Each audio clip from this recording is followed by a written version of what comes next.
There's this guy who walks into every room and people just gravitate toward him. You have seen this person maybe at a party, maybe at work. They are not the loudest, they are not the funniest, they are not even the best looking. But somehow, everyone wants to talk about them. Everyone remembers their name, everyone walks away thinking, I really like that guy. And then there's the other person who talks a lot, tells great stories about themselves, has an impressive resume, is living an interesting life, and yet people forget them within an hour. No follow-up texts, no we should hang out again, just nothing. So, what is the difference? Dale Carnegie figured this out in part 2, chapter 1 of How to Win Friends and Influence People. And the answer is so stupidly simple that you are going to be annoyed when I tell you. But here's the thing, knowing the answer isn't enough, because you probably already think you are doing this. You are not. Almost nobody is. Let me show you what I mean. Carnegie opens this chapter with a question that sounds almost too basic. Why read this book to find out how to win friends? Why not study the techniques of the greatest winner of friends the world has ever known? And you are thinking, okay, who? Some famous diplomat, or celebrity, or a CEO? No, a dog. Carnegie says, you can make more friends in 2 months by becoming genuinely interested in other people than you can in 2 years by trying to get other people interested in you. And then he talks about his dog, Tippy. This dog would go absolutely insane with joy when Carnegie came home. Tail wagging, jumping around, pure unfiltered excitement. No agenda, no performance, just genuine happiness to see him. And Carnegie's point is, that's why we love dogs. They don't try to impress us, they are not thinking about what they can get from us. They are just interested in us, purely, authentically. He calls this the foundation of all likability. I'm going to call it something else. The TP principle. The TP principle says, stop trying to be interesting. Start being interested. That's it. That's the whole chapter. But wait. Because here's where most people mess this up. Carnegie tells a story about a dinner party in New York. He's seated next to a botanist, someone who studies plants. Carnegie knows nothing about botany, actually less than nothing. Couldn't name 5 plants if you put a gun to his head. But he's fascinated, so he starts asking questions. Real questions. Not, oh, that's cool. And then pivot back to himself. Actual curious questions. What got you into this? What's the most interesting thing you have discovered? What do most people get wrong about plants? He listens for hours. At the end of the night, the botanist pulls the host aside and starts raving about Carnegie, calls him a most interesting conversationalist, something like that. Except Carnegie barely said anything. He didn't tell any stories, he didn't share his opinions. He didn't try to be witty or impressive. He just asked questions and listened. The botanist felt heard, and feeling heard made him feel good, and feeling good made him associate that feeling with Carnegie. Now contrast that with a person you have definitely met at a party or somewhere else. They corner you, they talk about their job, their travels, their opinions and everything, They ask you a question but interrupt your answer to share their own story. You are nodding but you are not there. You are waiting for an exit. And afterward, you completely forget them. Completely because they didn't see you at all. You were just an audience for their performance. Carnegie says people who talk only of themselves think only of themselves. And here's the embedded truth. People don't remember what you said, they remember how you made them feel. If you made them feel like the most interesting person in the room, they'll remember you forever or at least for a long time. If you made them feel like a prop in your story, you are gone from their memory before they reach their car. Now you might be thinking, okay, this works at dinner parties, social stuff, low stakes, but does this actually work when there's something on the line? When you are trying to get a meeting with someone important, when you need something from someone who has no reason to give it to you. Carnegie has two stories for this. One involves a magician who performed for millions. The other involves getting into an office of one of the most powerful businessmen in America. I'll get to both, but first, let's talk about Theodore Roosevelt. Carnegie writes about how Roosevelt was universally adored.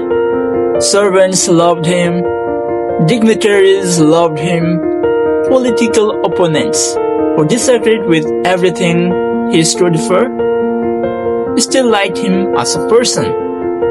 How? He remembered the little things. Carnegie shares this detail when Roosevelt visited the White House after his presidency. He went around greeting every single staff member by name.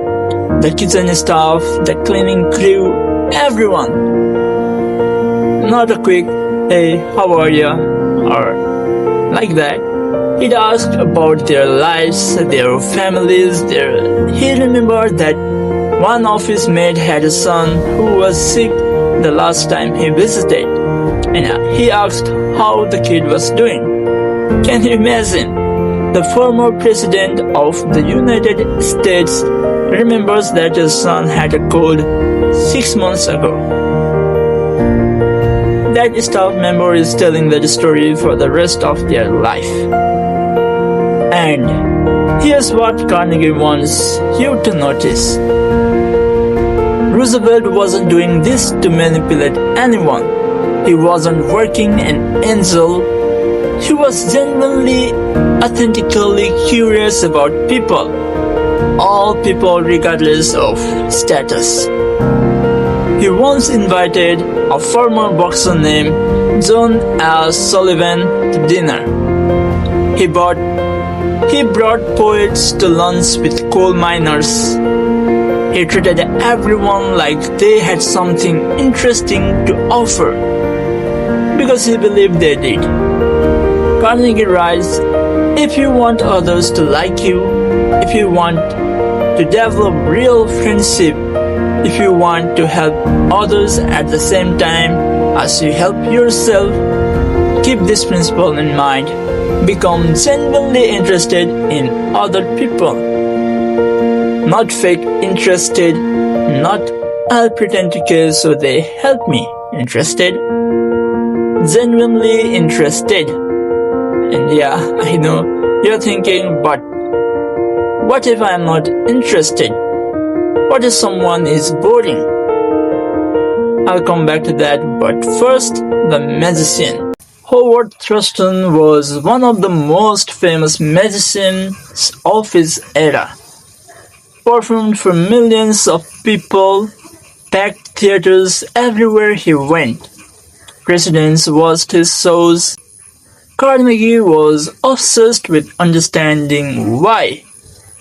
So he researched Thurston's life, read about his techniques, talked to people who knew him, and eventually he figured out the secret. It wasn't the tricks. Plenty of magicians knew the same tricks. It was about how he felt about the audience. Every night before going on stage, Thurston would stand backstage and repeat to himself, I love my audience, I love my audience, I love my audience, I love my audience, like this. Not, I'm going to impress them. Not, I hope they think I'm talented. Not, I need this show to go well for my career. Just, I love my audience. Carnegie contrasted this with another magician who was technically just as skilled. But this guy was different backstage. He'd look at the crowd and think, bunch of suckers, easy to fool, rebels who believe anything. Same tricks, opposite energy. Guess who people loved? Audience could feel the difference. Thurston made them feel valued, the other guy made them feel like marks. Carnegie writes, the secret of his showmanship was that he genuinely loved his audience. And this is the thing, you can't fake this. People know, not consciously maybe, but they'll feel it. The way you ask a question, the way you listen to the answer, the way your eye move when they are talking. If you are just waiting for your turn to speak, they know. If you are genuinely curious, they know that too. Okay, now for the story that actually has stakes. Carnegie tells the story of a man trying to get a meeting with George Eastman, founder of Kodak, one of the richest, most powerful businessmen in America. The kind of guy who doesn't take meetings with random people. This man was trying to sell Eastman on a project for his office building. Big potential deal, but Eastman's secretary had been blocking him for years. So he tries a different approach. He learns that Eastman had spent a fortune decorating his office. Custom furniture, redwood paneling, intricate details that Eastman had personally obsessed over. So, when he finally gets some short meeting, just a few minutes, he doesn't pitch the project. Instead, he walks in and starts admiring the office, the woodwork, the chairs, the craftsmanship, and he asks questions, real questions. How did you source this wood? What inspired this design? Who made that piece? Eastman lights up. He starts giving a full tour, showing off details, explaining decisions he made. The quick meeting turns into hours. Eastman ends up showing him the entire building. They have lunch together, and by the end, Eastman doesn't just approve the project, he becomes a supporter. Keeps working with this man for years. So, what happened here? The man showed genuine interest in something Eastman cared about. Not the company, not the deal, something personal. And Eastman felt seen in a way he almost never did. Carnegie's summary is, if you want to make friends, let's put ourselves out to do things for other people, things that require time, energy, unselfishness, and thoughtfulness. But before we can do things, we have to notice people. We have to be curious enough to find out what matters to them. That's the unlock. I promise I'd come back to the what if they are boring thing. Here's Carnegie's answer, and it's uncomfortable for some of you. He basically says if you find everyone boring, the problem is you. Every single person has something interesting about them. A story you have never heard, a skill you don't have, a perspective from a life completely different from yours. And if you can't find that, you are not looking. You are waiting for them to perform for you. You are still thinking about yourself. Roosevelt talked to coal miners and found them fascinating. Carnegie talked to a botanist for 3 hours and learned things he never forgot.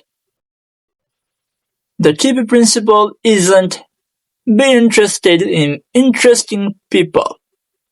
It's become the kind of person who finds people interesting. And that's a skill, my friend. And like any skill, it takes practice.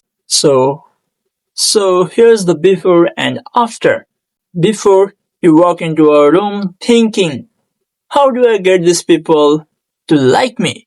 How do I impress them? What stories should I tell? What accomplishments should I mention?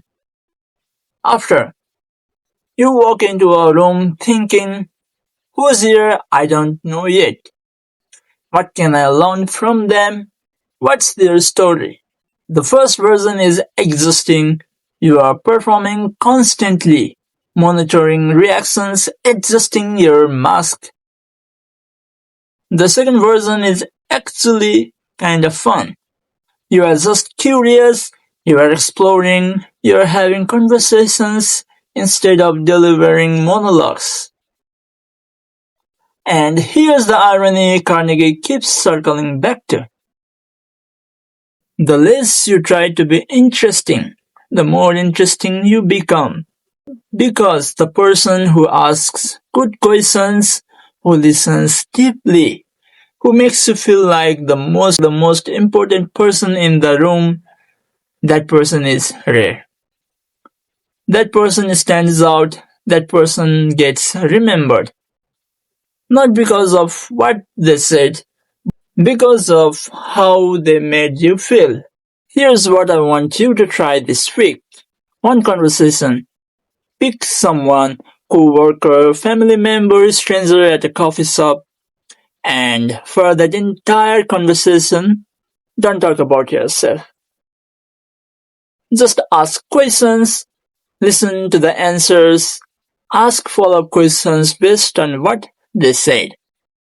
See what happens. Then come back here and tell me in the comments. I want to know what you noticed. If this breakdown helped, subscribe. I'm going through this entire book chapter by chapter, pulling out the stuff that actually changes how you move through the world. Next time, chapter 2, the simplest thing you can do to make anyone like you instantly. Even simpler than this. See you then.